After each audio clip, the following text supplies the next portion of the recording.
Okay, let's dive right in. We all think we know the story of a pop princess, right? You know, the hit songs, the sold-out tours, the whole red carpet glamour thing. But what if all of that? What if that's just the perfect cover for one of the most calculated heists in recent pop culture history? This right here, this is the story of Sabrina Carpenter in 2026. This was the year she put these two images head to head.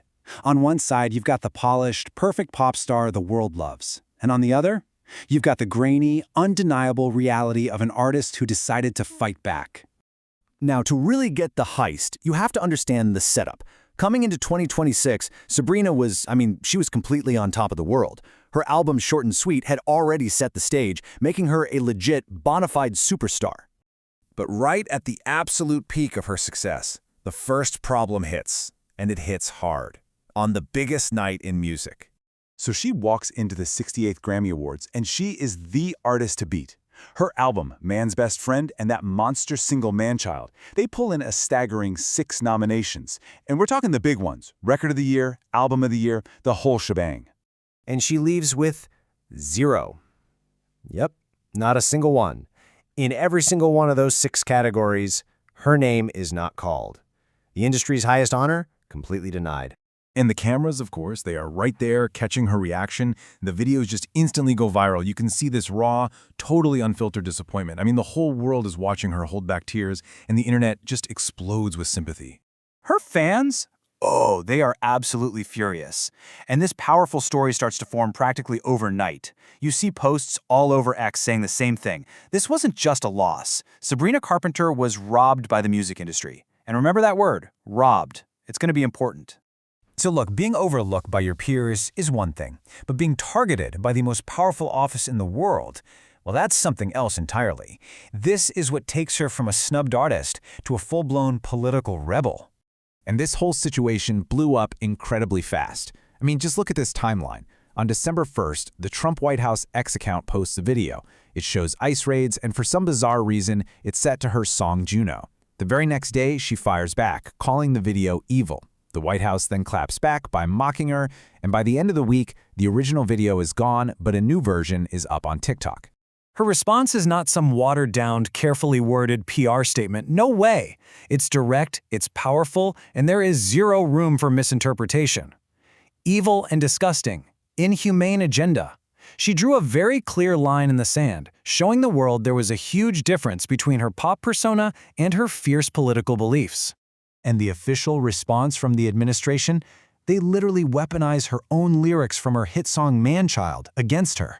They don't just dismiss her, they try to humiliate her. And this turns what was a dispute into a full-blown culture war, casting Sabrina as this rebel, standing up against the most powerful institution in the world. So let's just recap for a second. She's been snubbed by her entire industry and publicly attacked by the government. The world is watching. What's she going to do next? Well, it's not going to be an album of sad songs, and it's not just an angry tweet.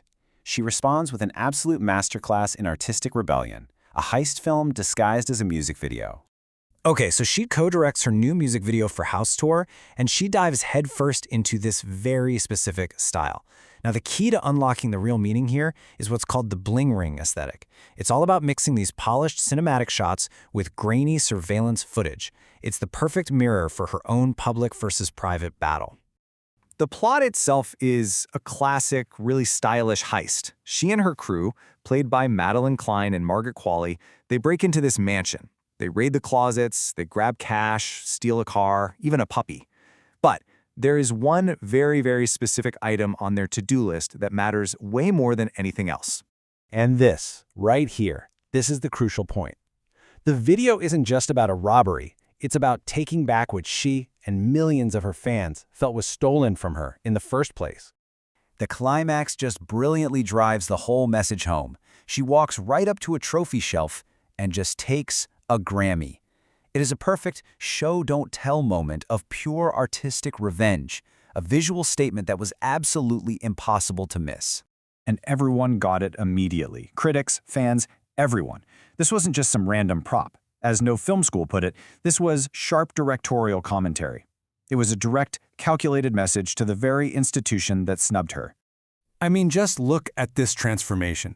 She takes this moment of public vulnerability, with the camera catching her about to cry, and she completely rewrites her own ending. The victim becomes the victor. The snubbed artist becomes the defiant mastermind, literally holding her prize. She didn't win it, she took it. All of this leaves us with a really fascinating question. In a world where artists feel shut out by industry gatekeepers and attacked by political machines, is this the new playbook for pop stardom? Have we entered an age where if you can't get a seat at the table, you just steal the table itself?